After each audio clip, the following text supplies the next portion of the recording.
Okay, it is November 7th, 2025, and this will be the last recording I do tonight about Amsterdam. You're looking at the tarot card, the Tower, and I used to read cards at the coffee shop where I lived and hung out, basically. But I thought I'd explain a little bit about how that went and how that became kind of my contribution to the neighborhood, so to speak. But um, I learned how to read tarot cards when I was teenager. I was like 16, 17, and it was a big hit at sleepovers. But I had a book, and it took forever to read anybody, and everybody wanted to be read. So the first thing I learned about reading tarot cards is it's freaking exhausting. So from that day, that's what, 40, 50 years ago, to this day, that has not changed. I've done readings for charity and on various occasions, but it's exhausting. And, hopefully by the end of this, you'll understand why. But I've never charged anyone for reading them. And for that reason, I only read when I feel like it. So if I'm not, I've never done it to earn income. I don't look down on anybody who does, if they charge. To me, I just don't. I just was never comfortable with that. But now at the coffee shop, we kind of worked out a system that worked fine for everybody. Instead of giving me money, people would give me weed. So the coffee shop sold joints and bags and, whatever you wanted, they would. Because if they said, how much do I owe you or whatever, I would say, buy me a coffee or, buy me something at the counter. And the girls worked behind the counter. So if they came up, they knew what I liked. So that was how it went. And that was fine with me. I basically didn't buy a lot of weed since I lived there. I did buy from that was the only place I bought because it was, so convenient. But so I remember a few times reading people there. There's one guy I remember particularly. His name was Appy.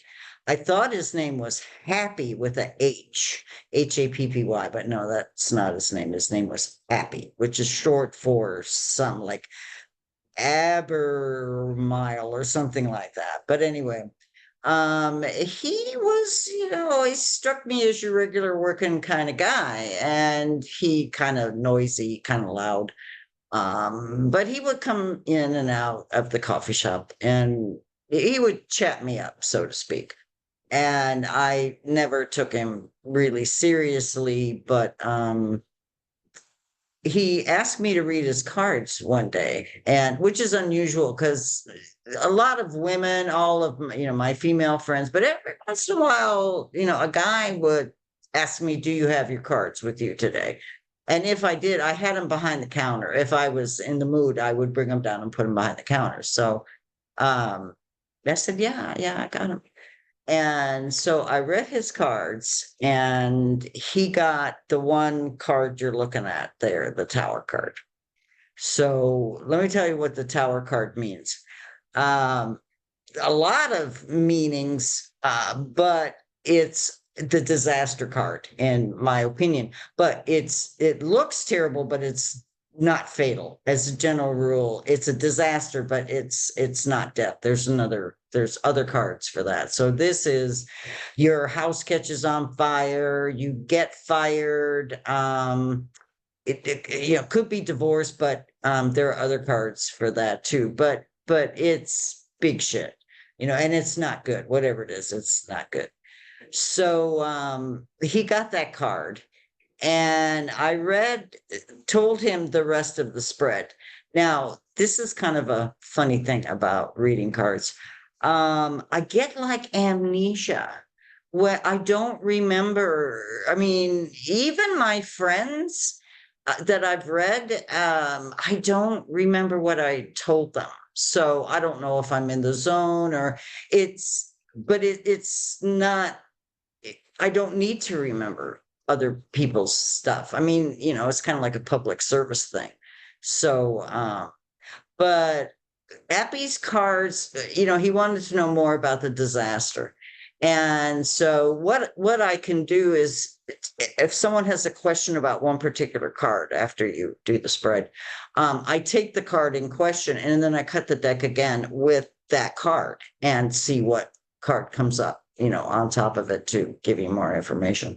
So the disaster was clearly had to do with the police because he got the go to jail card. Now, I mean, Epi used to sell stuff out of the trunk of his car, but I mean, in England, you call that a boot sale or whatever. But I mean, I didn't consider him a criminal, but not the judgmental kind. He seemed harmless to me, but it was pretty clear that there was some legal bullshit going on. And he said, this is not good news. I said, what, are the cops looking for you? He goes, no, no, no, no, no, no. They're not looking for me. And I said, okay, well, what's the problem? He said, well, I found a way to make a lot of money really quick. And I thought, oh, well, this isn't good news. And I said, well, how's that? And he said, chemicals, Kate.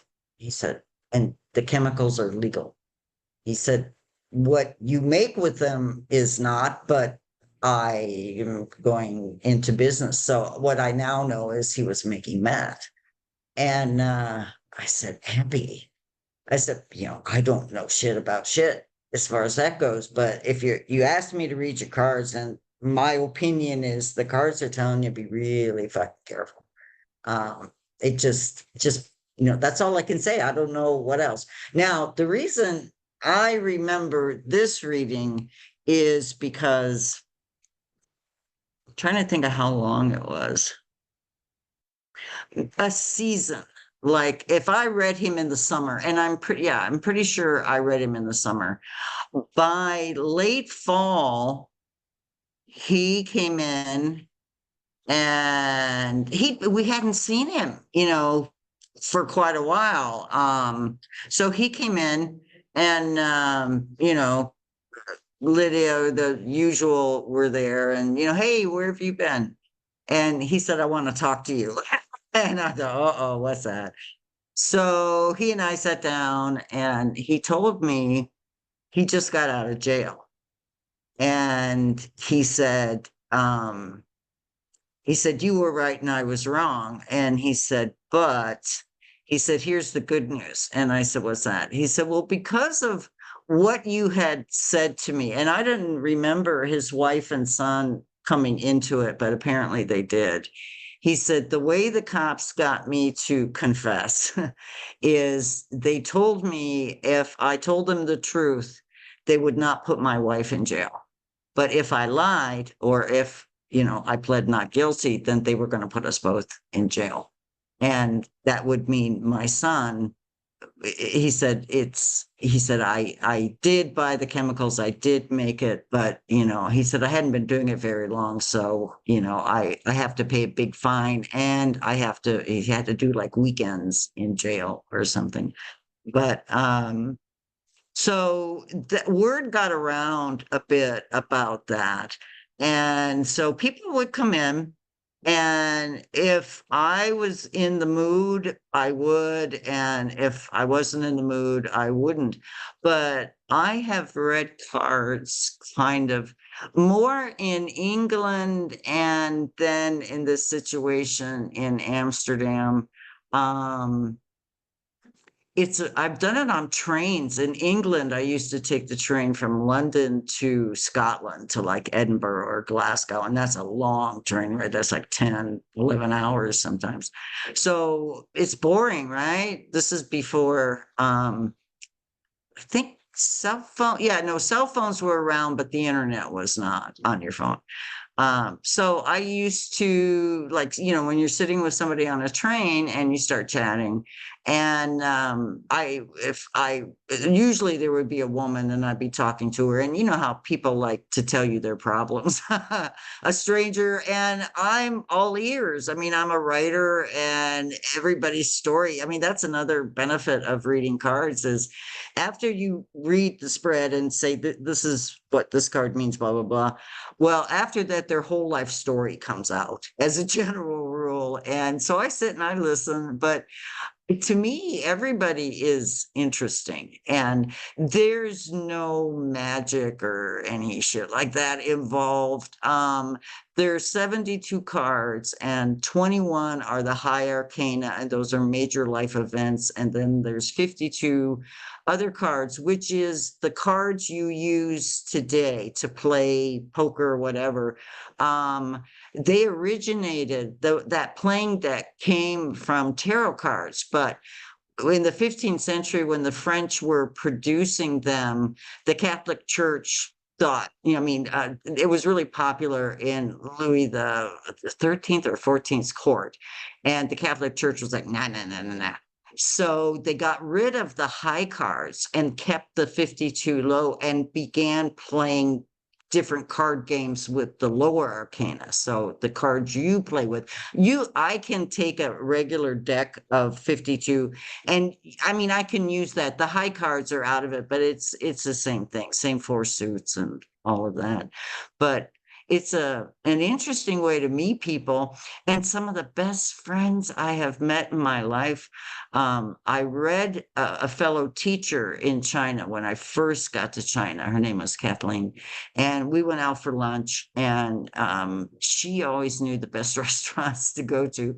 And I read her cards at lunch, and she had a problem that had been dogging her. She hadn't gotten married at that time, and she was in China, and her fiance was in their home country of the Netherlands, as it happened. And so she had this big dilemma. So I read her cards, and it helped her resolve, how she really felt about things. But we became really good friends after that. So, like I said, there's no magic. It's like reading a book, only it's people's lives. And I've read, so many stories and novels and stuff like that that I don't have any problem imagining, someone else's circumstance. So I took my cards out tonight for the first time, at least since I've been in this apartment. But I got the Tower card out, and I got my card out. My card is the Queen of Swords. Swords are intellect, wands are passion, hearts are emotion, and diamonds are finances. So I don't do it much anymore, but it is fun. But I don't take it too seriously unless I tell you you're about to go to jail. If ever or somebody in either you or someone in your environment is going to get pregnant, right? The cards are really good about fertility stuff.